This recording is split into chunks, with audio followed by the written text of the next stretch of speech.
Hannah, I finally watched Parasite last night and I'm still trying to process everything. It was absolutely mind-blowing. I've never seen a film blend dark comedy and intense thriller elements so seamlessly. I'm not surprised you felt that way. It's a masterpiece. What makes Korean cinema so captivating lately isn't just the high production value, but how it uses genre-bending storytelling to deliver profound social commentary. Exactly. The way they handled the concept of social stratification was so nuanced. It wasn't just rich versus poor, it was much more subtle and unsettling. Do you think this trend is a recent phenomenon, or has Korean cinema always had this edge? I'd say it's an evolution. For decades, Korean filmmakers have been experimenting with different styles from gritty noir to melodramas. But with the global rise of streaming platforms, these unique narratives have finally found a massive international audience that appreciates their raw emotion and technical precision. That makes sense. It's like they've mastered the art of making local stories feel universally relatable. Even if you aren't familiar with Korean culture, the themes of ambition, survival, and inequality resonate deeply. I also noticed a lot of tension in the cinematography. The way the camera movements emphasized the claustrophobia of the basement scenes. You hit the nail on the head. That visual language is crucial. Korean directors often use space and architecture to represent psychological states. It's not just about what the characters say, but how they occupy their environment. It's a very intentional way of filmmaking that demands the viewer's full attention.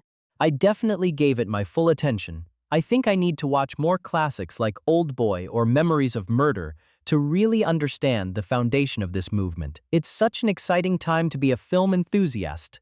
Absolutely. Let's make a movie club and watch one every weekend. It'll be a great way to dive deeper into these different cinematic worlds.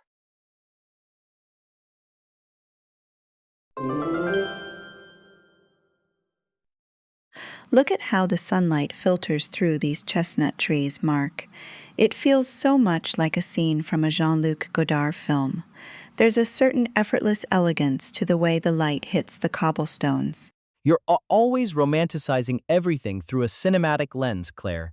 But I see what you mean. The French New Wave really did redefine what a movie could be, didn't it?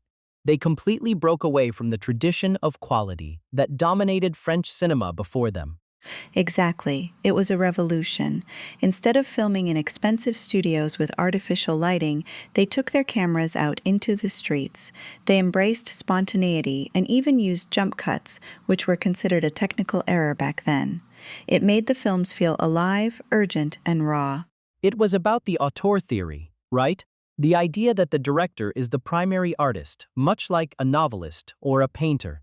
The film becomes a personal expression of their vision, rather than just a commercial product meant to entertain a mass audience. Precisely. It allowed for much more philosophical and existential exploration. Characters weren't just following a predictable plot. They were wandering, thinking, and reacting to the absurdity of life. It gave filmmakers the freedom to experiment with nonlinear narratives and ambiguous endings. I find that aspect fascinating, though sometimes it can be a bit frustrating for viewers who want a clear resolution. But I suppose that's the point, to provoke thought rather than just provide answers. The influence of the Nouvelle Vague can still be seen in so many modern independent films today. It certainly has. Whenever I see a director using handheld cameras to create a sense of intimacy or breaking the fourth wall, I immediately think of the legacies left by Truffaut and Godard. They taught us that cinema is a language of freedom. Well, speaking of freedom, let's walk towards that small bookstore over there. Maybe we can find some old film journals to read while we grab a crepe.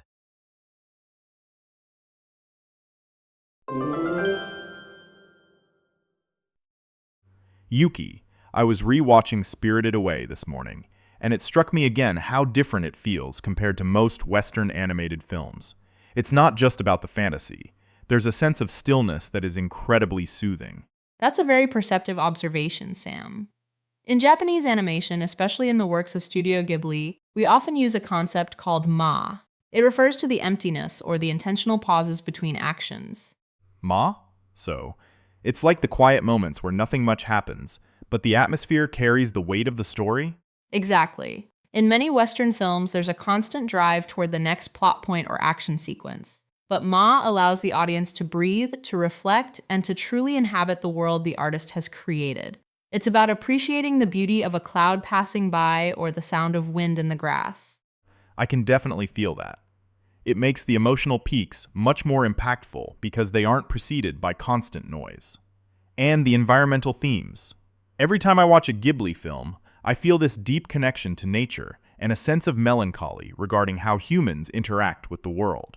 That's intentional. Many of our great animators use the medium to explore Shinto beliefs where everything in nature, trees, rivers, even stones, has a spirit. This creates a profound respect for the environment.